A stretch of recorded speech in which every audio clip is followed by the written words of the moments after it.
Alright, so now that we're back with the Child's Play franchise, it's time to talk about the last film of the franchise, Cult of Chucky. And Cult of Chucky, I have mixed thoughts on it. I enjoy the movie for the most part, but there are a few things about it that just don't stick too well with me.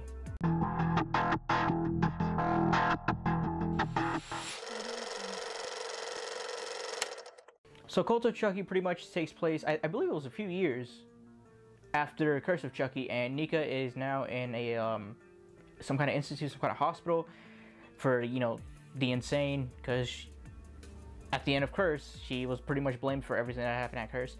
So now Chucky is pretty much making his way into this hospital just to fuck with her some more and really just beat her to death, man. I mean, she has gone through so much, especially within the TV show. Once you start watching the TV show, season 1, what the hell? Season 2, she, like, this poor character, Nika, I love Nika. I think she's a great addition to the Child's Play franchise. Damn, man, she can't catch a break. She gets fucked over so much throughout this franchise, throughout each movie. It just keeps getting worse for her. I feel bad for her. But besides that, Cult of Chucky, I would say it's a very different movie. This movie is bright, it is white, there is so much light compared to Curse of Chucky. Curse of Chucky was this gothic, just horror house, and Cult of Chucky is this bright light, this almost like gateway to heaven. And I dug it. I didn't mind it. It didn't bother me that it was set in a hospital. It didn't bother me that I was like all white. It just seemed like maybe for budget reasons and just the fact that Don Mancini thought maybe it was a good idea, since he didn't have like too much money to like make it look too nice, that he would decide to make everything white to where it's almost like the backgrounds themselves are just white. There's nothing there. You can't see doors, nothing. It's just white. Everything is covering up. Everything is being covered up by white. And it didn't bother me too much. I didn't mind that. The setting, it was a different setting, and it was something that I never thought we'd get from a Chucky movie, but I was in for it, and it didn't bother me too much. I didn't love it, but I also didn't hate it. Now, with the returning characters as Nika, I think she's like the only one, and Andy. How did I forget about Andy? Andy, I love Andy. Alex Vincent, I think it's just so much fun seeing him come back. So anytime we get screen time with him, it's awesome. And just seeing him talking to the Chucky head that he blew off, that was cool.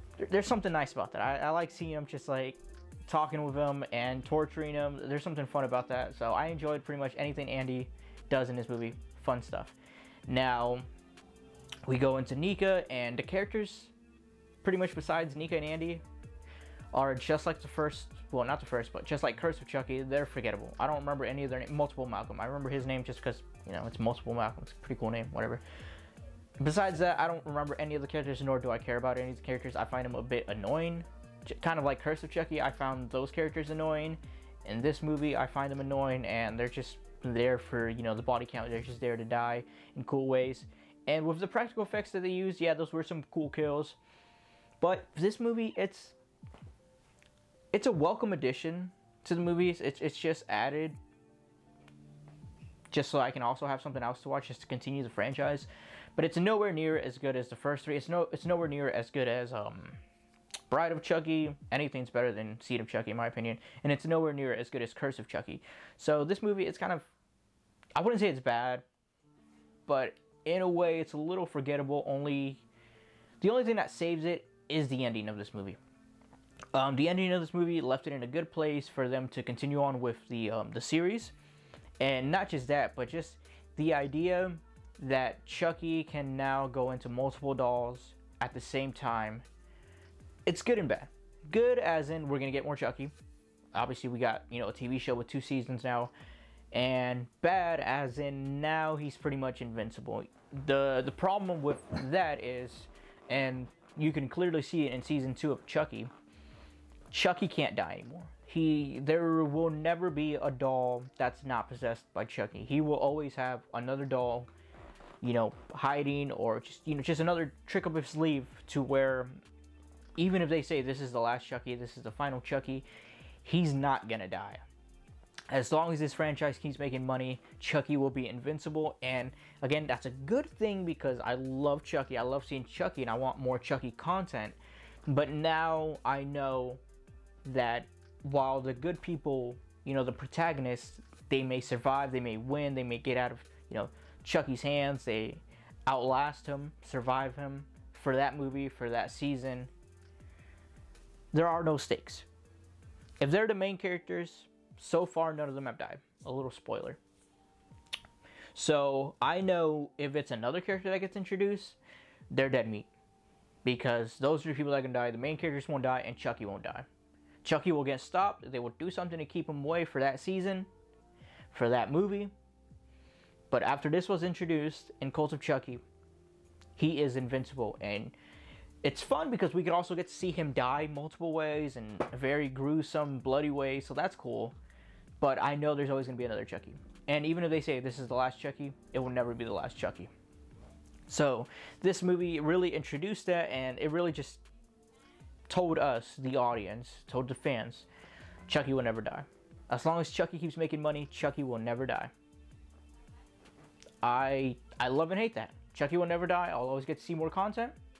I love that.